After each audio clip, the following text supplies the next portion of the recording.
Dari video yang baru saja kita lihat, terlihat jelas bahwa kondisi air yang sudah tercemar, air yang seharusnya bersih dan bermanfaat, justru berubah menjadi sumber masalah bagi lingkungan dan kesehatan.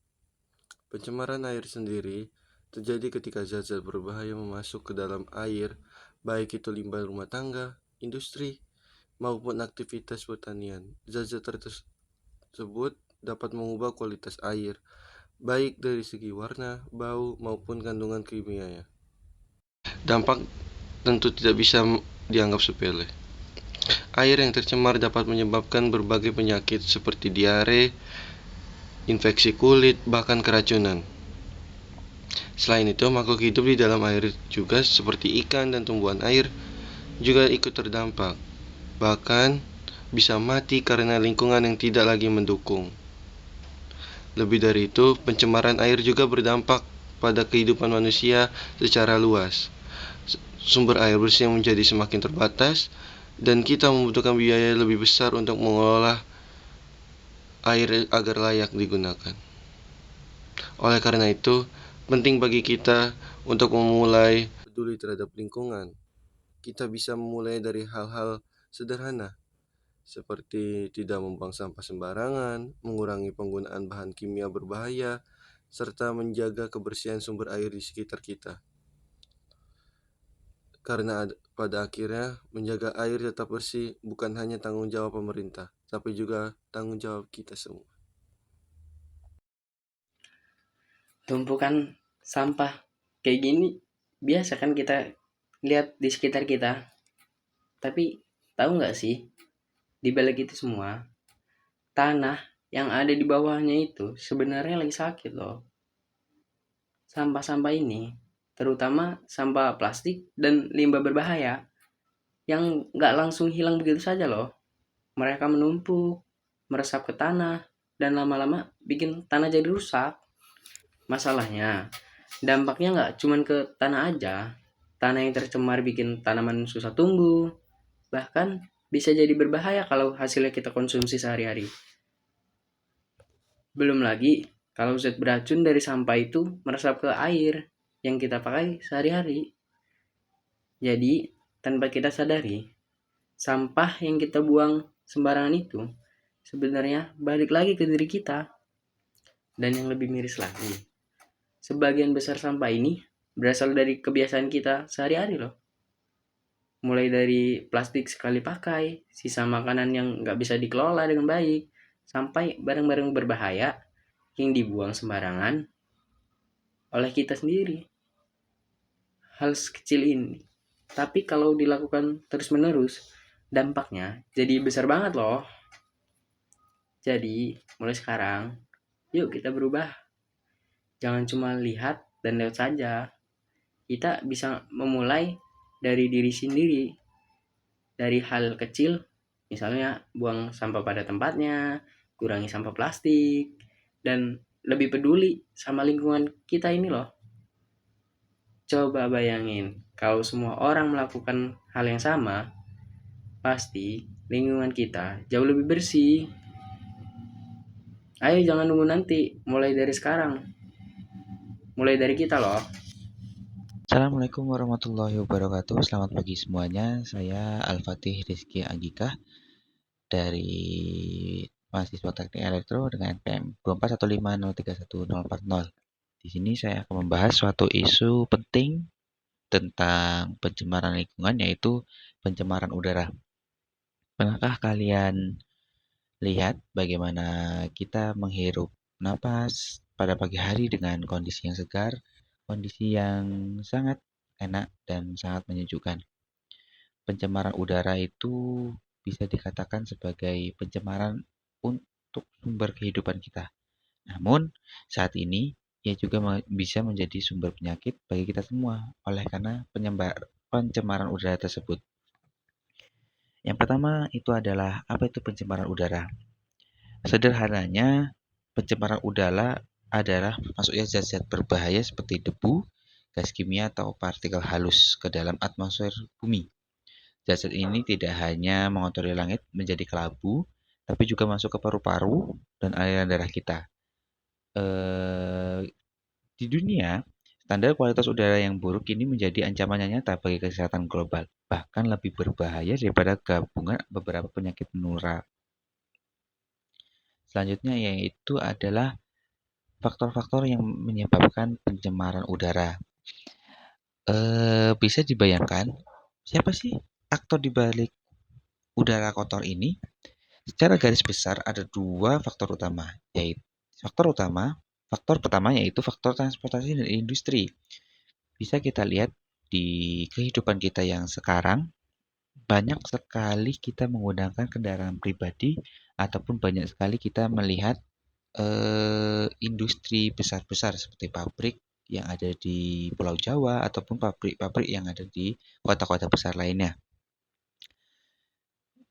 Perlu kita garis bawahi, sebagian besar emisi berasal dari kendaraan bermotor yang kita pakai. Setiap hari yang kita cerobong asap pabrik, gas seperti karbon monoksida CO2 dan nitrogen dioksida NO2 yang terus diproduksi tanpa henti.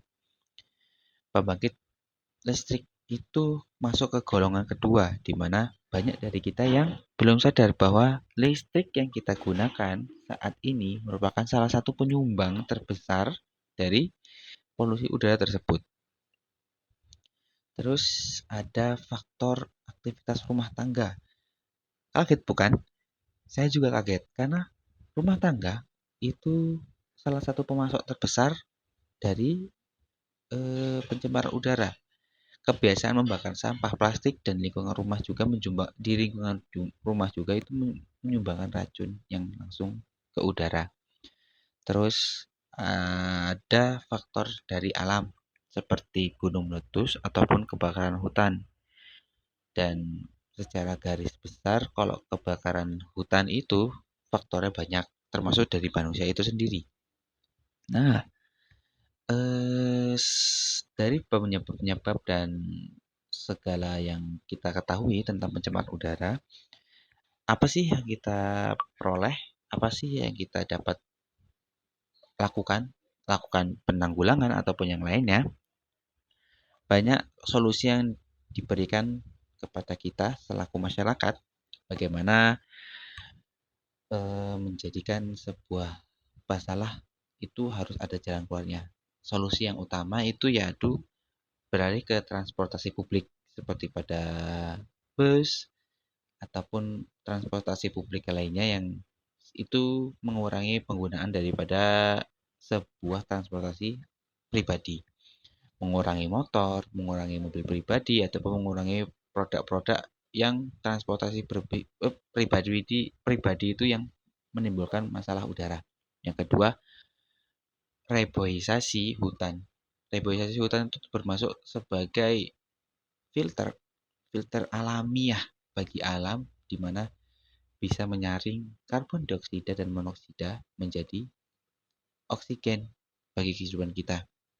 Terus kita harus bisa menjadikan dunia ini menjadikan sebagai energi terbarukan, mengembangkan energi terbarukan yang terbaik untuk kehidupan kedepannya, meninggalkan energi fosil dan yang lainnya, dan juga harus bisa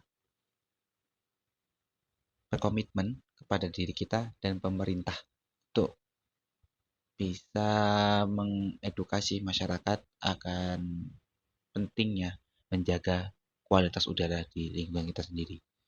Terima kasih.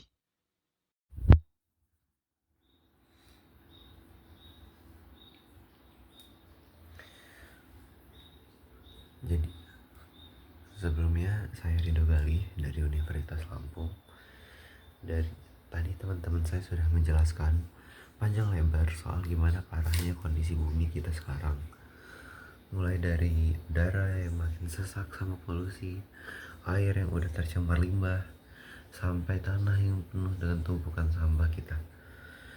Kalau kita perhatiin lebih jauh, ini tuh sebenarnya bukan tiga masalah yang berbeda, tapi lingkaran setan yang saling menyambung. Polusi udara yang kita biarin hari ini lama-lama bakal turun jadi hujan asam yang merusak tanah, dan nyemarin sumber air kita. Begitu juga sampah di daratan, racunnya pelan-pelan bakal merembes ke air tanah. Jadi kerusakannya itu benar-benar sistemik dan nyerang ekosistem kita dari segala arah. Makanya kita nanggepin masalah ini nggak bisa lagi cuma sekedar basa-basi. Jujur aja, sering banget kita ngerasa udah cukup peduli cuma karena buang sampah pada tempatnya. Padahal segala krisis yang sedang kita hadapin sekarang ini tuh jauh lebih besar dan butuh cara pandang yang lebih kritis. Kita dituntut buat bener-bener ngerubah pola konsumsi, mulai dari ngurangin pemakaian kendaraan bermotor untuk menekan emisi, beneran stop kebiasaan pakai barang sekali pakai, sampai berani peduli sama pengelolaan limbah di urusan sekitar kita. Kalau kita cuma diam dan ngerasa ini bukan urusan kita, maka sama aja kita lagi nyicil kehancuran buat tempat tinggal kita sendiri.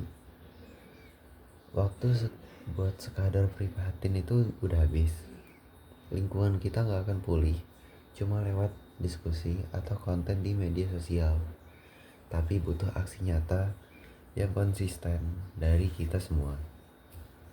Jangan sampai kita cuma jadi generasi yang mewarisi kerusakan, tapi mari kita buktikan kalau kita bisa jadi generasi yang berani ambil tindakan buat menjaga udara, air, dan tanah kita. Makasih banyak yang udah nyimak kampanye dari kelompok kami. Mari kita mulai perubahannya dari diri sendiri hari ini juga. Terima kasih.